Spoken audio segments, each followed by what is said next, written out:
it's Miss Harper coming to you live from the Monsters Inc. scare floor. You can see here Mike and Sully wondering what the heck is going on here.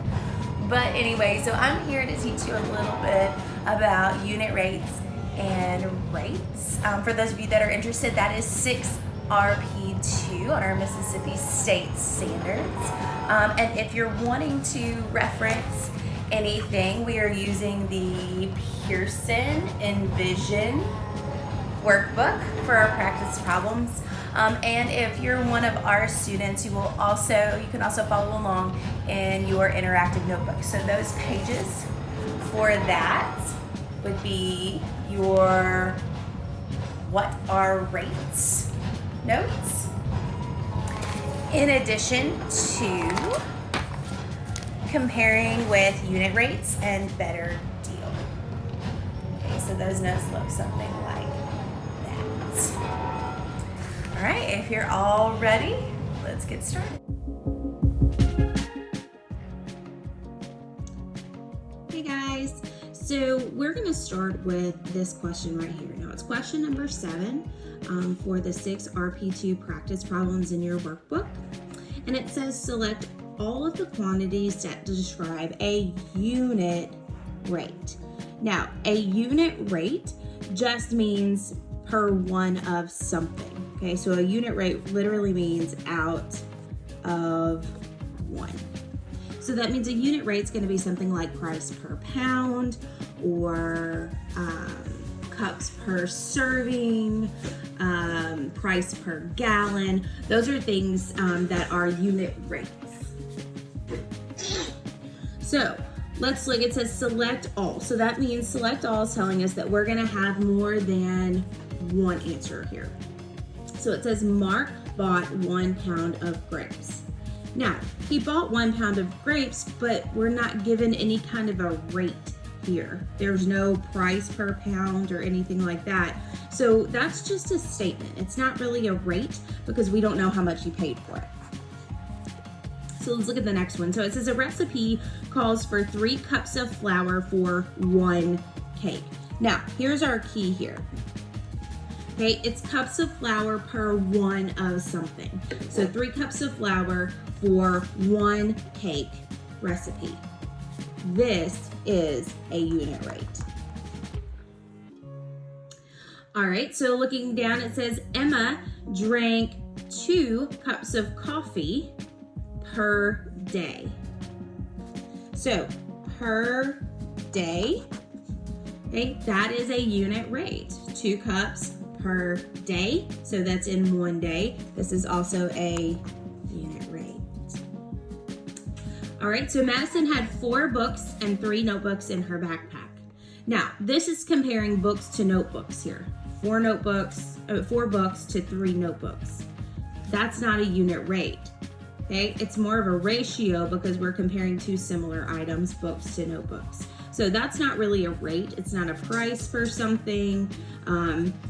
It's not an amount per recipe. So that is not considered a unit rate.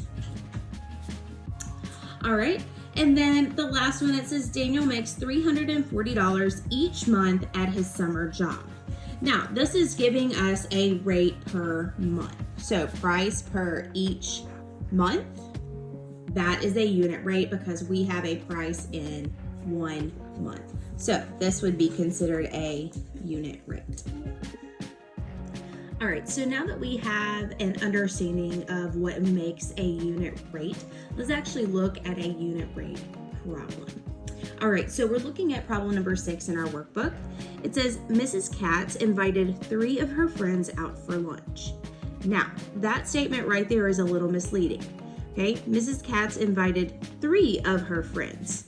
So we really need to keep that in mind when we're looking at the answer for this question. She paid $33 for food, $17 for soft drinks, $3 for taxes, and $6 for a tip. How much did she pay per person? Now, per person tells us that we are looking for a unit rate per 1 person. So we got to figure out exactly how many people are there. So remember how I said we needed to pay attention to this? Miss Katz invited 3 of her friends. Well, that would be Miss Katz plus 3 friends, which gives us a total of 4 people. All right, so we have 4 people. And the money here explains how much she spent in total. So if we add 33 plus 17 plus 3 plus 6, we get a total of $59. Okay, that's total.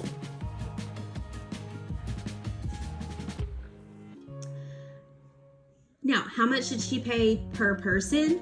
Well, if we have $59 total for 4 people, and we want to know how much is paid for 1 person, what can we do?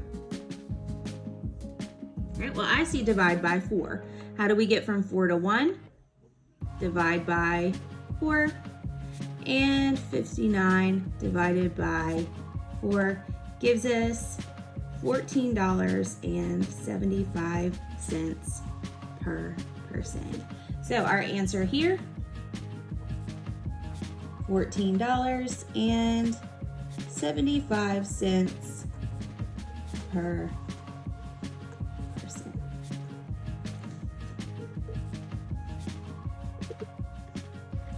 Alrighty guys, so we're going to look at this last question right here. It's question number 2 in your workbook. It says a cashier at a local bank is expected to serve 12 customers every hour. In the past 15 minutes, he served 4 customers. Assuming that the cashier continues to work at the same rate, will he meet his goal? Explain. So initially, they're giving us a rate of 12 customers every hour. Okay, so that would be a unit rate of 12 customers per hour. But they gave us his current rate in minutes.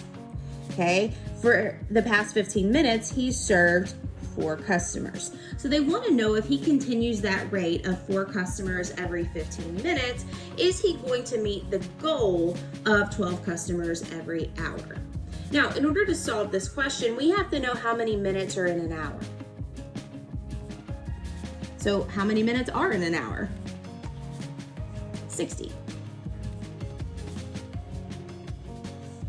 So if we convert his original unit rate to minutes, then he would serve 12 customers every 60 minutes.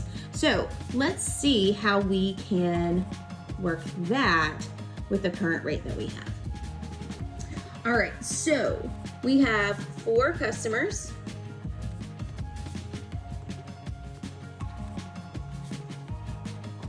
In 15 minutes. So if we stay at that rate, how many customers will we serve in 60 minutes? All right, so how do we get from 15 to 60? Well, that's easy, multiply by 4. 15 times 4 gives me 60. And what we do to the bottom, we have to do on the top as well. So 4 times 4 gives us 16 customers. Okay, so 16 customers every 60 minutes. Does that meet his expectation of 12 customers every 60 minutes? Yes, it does. So, yes, he will meet his goal and exceed it. All right, guys, that's all we have for right now. But continue to follow me on YouTube for more videos, for more standards. Bye, guys.